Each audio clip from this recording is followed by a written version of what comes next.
Dylan Austin Walker, an American young man who has been living in China for 6 years, shares his thoughts on a real China. He hails the people-centered approach adopted by the country and state governance.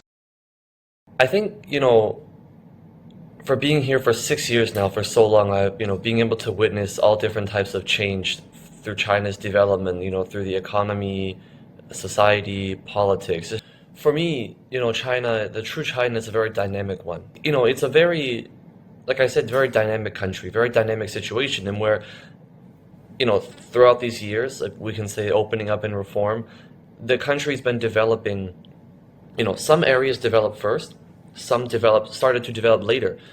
But now we can see, of course, more focus, out towards, Western China, having Xinjiang and Tibet and these regions. Now it's more development is happening there.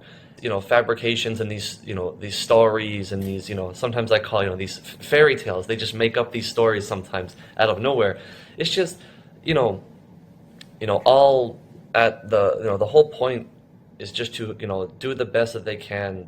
Some Western politicians, some people in the Western media, just to stop China's development as best as they can. The past 30, 40 years of opening up and reform, the economy has done very well, has developed very well, and it's incredible, incredible what the government's done and what the economy has done. But we saw the effect on the environment. But now we can see, okay, the government in China is paying a lot of attention to making sure they protect the environment, protect, the air quality, improve the air quality, water, everything. If you're going to deal with the problem, that for China's unique situation, this is the only way from that time that it can be dealt with. Because if you have, as they say, the Chinese say, lying flat, you look at what's going on in the West and just the U.S., like I think already a million people officially have died from COVID, and a lot of those lives or those deaths could have been prevented. A lot could have been prevented, but not much was done.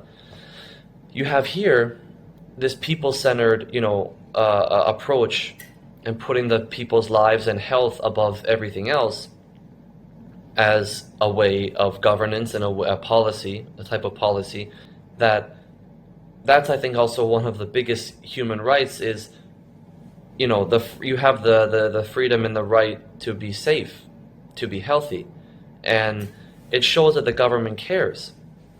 The government cares about its people. The government wants the people to be safe,